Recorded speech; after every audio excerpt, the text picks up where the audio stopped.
เอ้ยแล้วอายุ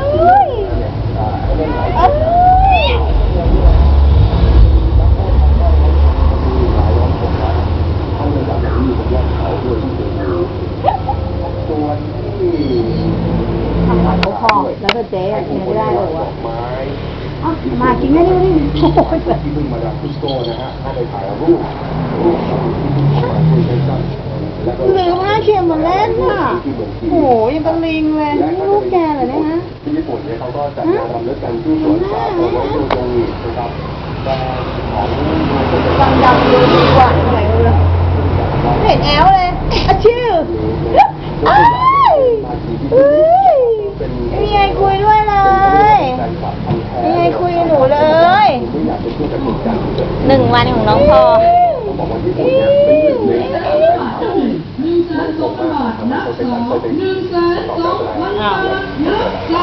แล้วผมไม่ได้พูด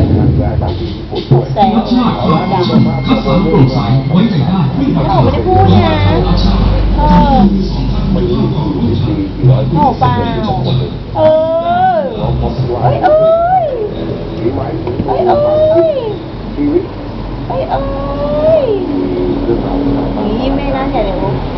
เงียบเก๊กสวยซึ่งก็เป็นนักร้องที่มียอดจำหน่ายเพลงสูงสุดตลอดกาลลำดับที่3ครับต่อจากวงเดอะบิทเทิลหรือสิ่งเต่าทองและนักร้องนี่มันไม่ออกอัลบั้มซิลเลอร์ของเขาแป้งที่ไหนมาทาหน้านี่อัลบั้มเมื่อกี้ตลอดกาลของโลกนะฮะขวาโป๊ะลงมือโป๊ะจนกระทั่งสถิตินี้ยากมากที่จะทำลายจัดหมาแล้วเพราะฉะนั้นเราสุดท้ายจัดหมาไหมจัดหมาไหมได้แล้วมั้งรัชดีเด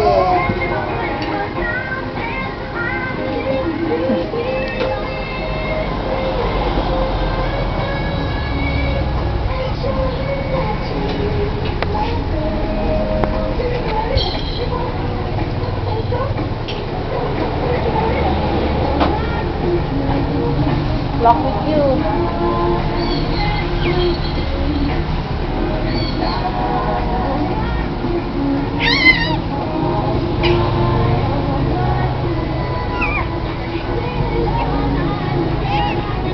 เอาบ้า